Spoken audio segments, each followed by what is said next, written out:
அதிகாரம் புறங்கூறாமை. குறள் 183.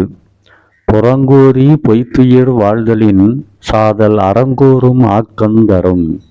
புறங்கூறி பொய்த்துயிர் வாழ்தலின் சாதல் அறங்கூறும் ஆக்கந்தரும். இக்குறளின் விளக்கம்: புறங்கூறி வாழ்வது பொய்யான உயிர் வாழ்க்கை. புறங்கூறி வாழ்வது பொய்யான உயிர் வாழ்க்கை. அப்படி வாழ்வதை தவிர்த்து செத்து போவதால் கூட அறத்தை வலியுறுத்தும் நூல்களில் கூறப்பட்டுள்ள உயர்வு கிடைத்திடும்.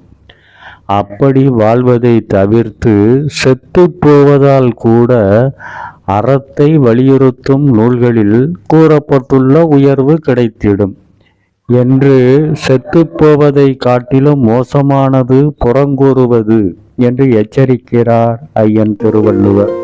நன்றி.